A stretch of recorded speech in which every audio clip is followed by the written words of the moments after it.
In 1939, a dig in southern Greece hit a palace on its first day. It took another 16 years to reach the bathroom, a clay tub still sunk in the floor. Homer describes a guest arriving at that palace.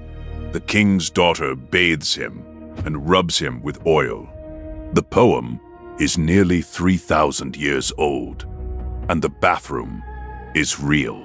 That palace burned around 1180 BC. So did Mycenae.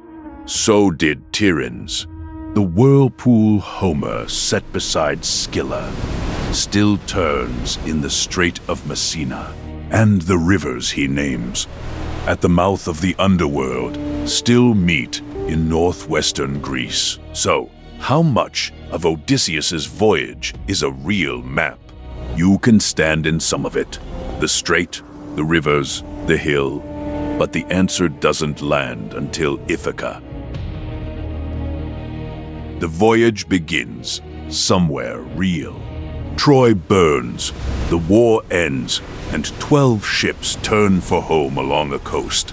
Traders had worked for centuries.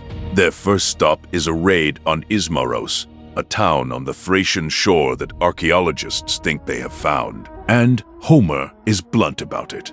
They sacked the city, killed the men, and split the women and the treasure. Then they round Cape Malea on the southeastern corner of Greece, and everything changes. Malea was feared, and the geographer Strabo wrote the sailor's proverb down: "Round Malea and forget your home." North of that cape, the geography is ordinary and checkable. South and west of it, there has never been an agreed route at all. Eratosthenes said, "You would find the path of the Odyssey about the time you found the cobbler who stitched the bag of the winds." He may be right, but some of those places still have names. First stop, past the hinge, the Cyclops. Homer's description is oddly specific, and it is not a fairy tale. Nobody plows, nobody builds ships, nobody holds an assembly. They live in caves, each family to itself, answering to no one. Ancient readers had no doubt where that was. Thucydides put the Cyclopes in Sicily, then admitted he had no idea who they were and left it to the poets. That is what a careful historian does with a story he cannot check. Sail that coast and you pass Acitrezza, where black basalt stacks rise from the water. Local tradition calls them the rocks Polyphemus threw.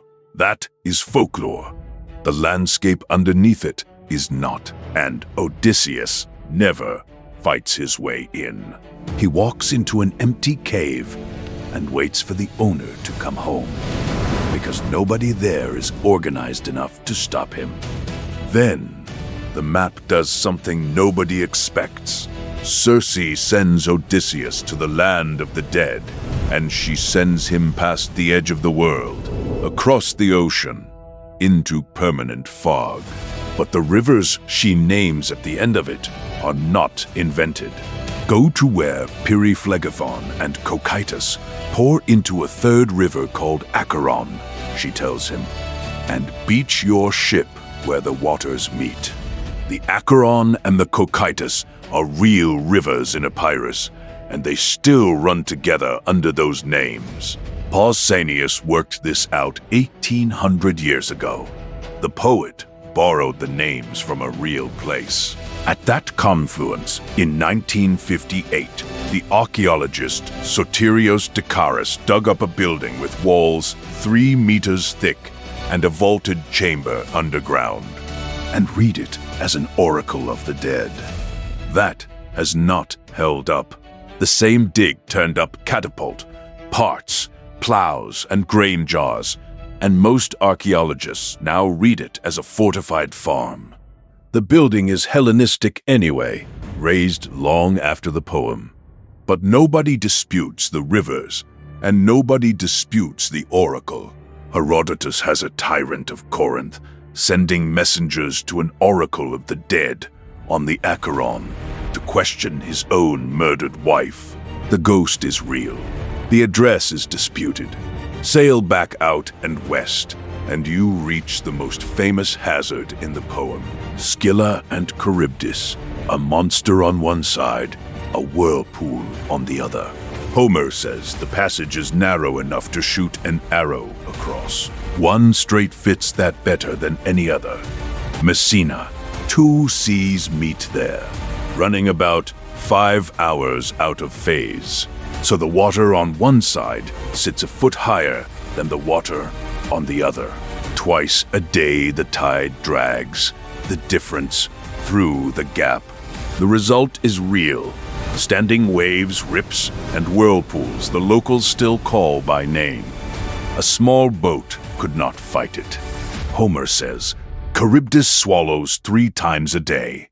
The real Strait does it twice.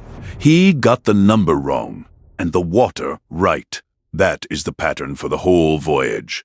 The danger is real. The costume is not. Hold on to that, because it is about to break. But there is a problem with all of this. Follow the map to its end, and you arrive at a palace Homer knows in detail. The storeroom, the great hall, the olive tree Odysseus built his bed around. The threshold he stands on to kill the suitors. Not all of it is Bronze Age. There are no scribes in Homer, no archives, no tribute lists, and the poet has no idea the real palaces ran on paperwork. But the shape is there. The hall, the hearth in the middle, the throne against the wall. That is a Mycenaean room, and every one of them, Pylos, Mycenae, Tiryns, the great house at the Menelaean, burned or emptied within a few decades of 1200 BC. The poems took shape 400 years later, in a Greece that had lost writing and never seen those buildings standing. So, the poet is describing rooms that had been rubble for 4 centuries. How would he know? There is an answer, and it is sitting in a museum. In the Iliad, Homer describes a helmet, not bronze. Leather, lined with felt and woven thongs, set outside with rows of boar tusks running in alternate directions. Nobody in Homer's century wore one, and no craftsman was still making them. Then, archaeologists opened the Mycenaean graves, and there they were, split boar tusk, exactly as described, centuries older than the poem. Perhaps he saw one in a tomb, or an heirloom on a wall, and nobody can rule that out. But nobody has a better explanation for how a Bronze Age helmet got into an Iron Age poem than the poem carrying it there. It survived because it was sung, handed down in fixed phrases, easier to remember than to change. Most of it drifted, but some of it did not. A helmet, a room, a stretch of water, all 3 of which bring us back to that bathroom in the hillside. When Carl Blegen cut into it at Pylos in 1939, he was hunting the palace Homer gives to Nestor, the old king Telemachus sails to in Book 3. He found the palace on the first day, and the room took another 16 years. The poem and the building do not match, which is the interesting part. They agree. Homer never describes this bathroom. He describes a bath, and a woman of the house washing a guest and rubbing him with oil. Then someone dug up the room where that was done, in the palace of the king the poem names, on a site whose own records call it Pylos. Those records are the other half of it. Hundreds of tablets listing rowers and watchers posted along the coast, written on soft clay that should have dissolved centuries ago. The fire that destroyed the palace baked them hard, which is the only reason anyone can read them now. So, the answer is neither yes nor no. The sea is real. The hazards are real. The palaces are real.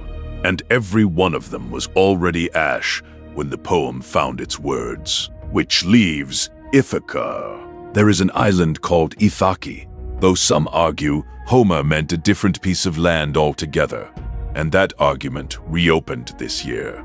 On a ridge in the north, Greek teams have dug for 30 years and found terraces, rock-cut staircases, and Mycenaean pottery at a site local people call the School of Homer. No palace has turned up there. What did turn up were roof tiles with a name scratched into them, Odysseus, and a fragment of a mask that reads, "A vow to Odysseus." Nobody claims that proves he lived. It proves people climbed this hill and prayed to him. A man spends 10 years fighting to reach a house on a hill. He gets there. The people who sang about him could not. They lived 4 centuries after the fire, in villages built on the rubble. They sang about painted floors and storerooms full of oil. The Odyssey is a homecoming, written by people with nowhere to come home to.